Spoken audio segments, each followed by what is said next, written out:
I'm Damian Holbrook from TV Guide Magazine, and I am coming to you from Comic-Con in the Hollywood-branded, unbranded lounge, and I am with the cast of AMC's upcoming adaptation of Interview with a Vampire, which I am so excited about because it's really good. And I have some of the vampires, and I also have the interviewer.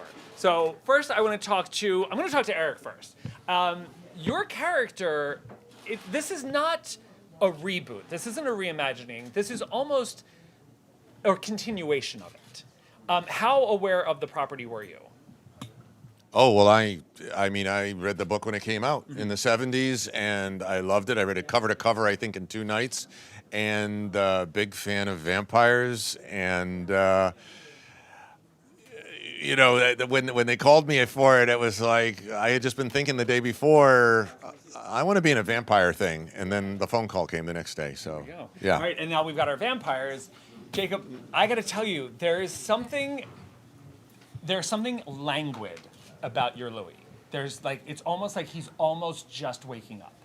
Yeah. You know, like physically, but this version of him, he has evolved since the last time we've seen an incarnation of him. He is a different kind of vampire. And at one point he even mentions something about how he feels about himself as a vampire.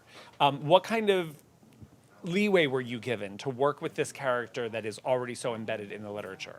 Well, I think a big part of it was trying to figure out how somebody that has been alive for a century, like what are all the influences they're bringing in? How many books have they read? How many seminars have they watched? Like how much YouTube has Louis watched at this point? And yeah, trying to figure out how that manifests in articulation and intelligence. And I think that our Louis, as we meet him in the modern day, is he's kind of at the peak of his knowledge, and that I don't know how much I'm supposed to say. We're very new. No, we're not spoiling anything. All right. Yeah. So, and now you and Sam are, you know, Lestat is an iconic character, obviously. The level of intimacy that you two have to establish early on is really impressive. I mean, it is. These two are connected immediately. What was it like? How did you know each other? Did you get to spend time like hanging out before you got to be these immortal, entwined characters?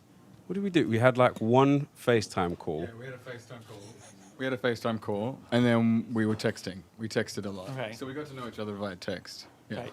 Me and Sam talk to each other every day, by the way.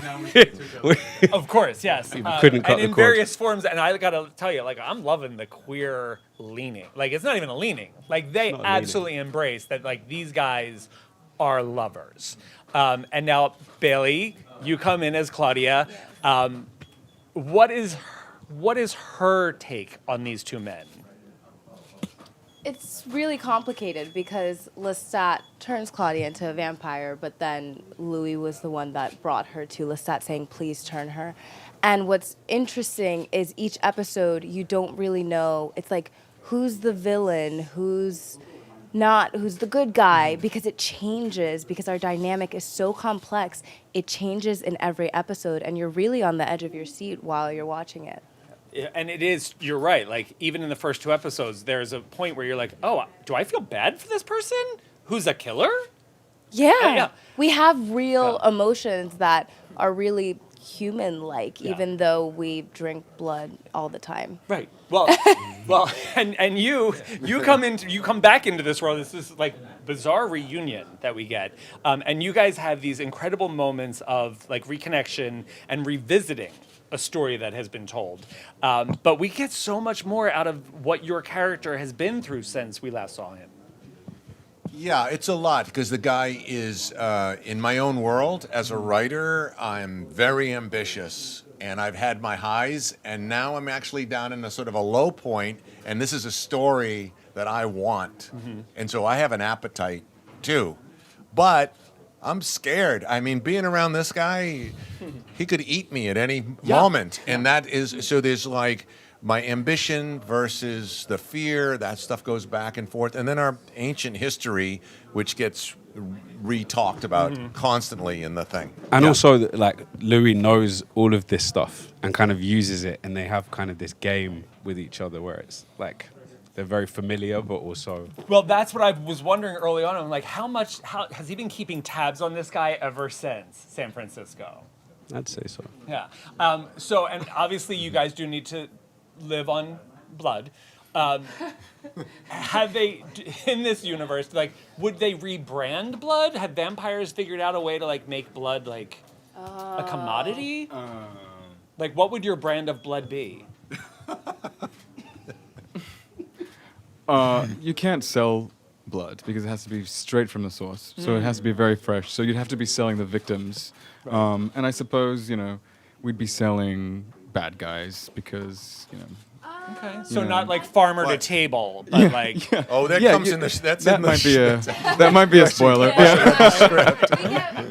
We can't say that, but there's some farm to table moments in the show. Very elaborate. Right? Nice, nice. And talk about elaborate. I have to wrap you guys, but the detail. I mean, Anne Rice's novel is filled with so many gorgeous details, and the show has captured so much of that. The visuals of New Orleans and just like the cultural stuff that they cover in the first episodes is fascinating because it's almost things that we never got to see enacted on screen before. So you guys are like, I cannot tell you how excited I am for the show. So you guys do not miss Interview with the Vampire on AMC. Thank you guys so much. Thank you. Thanks.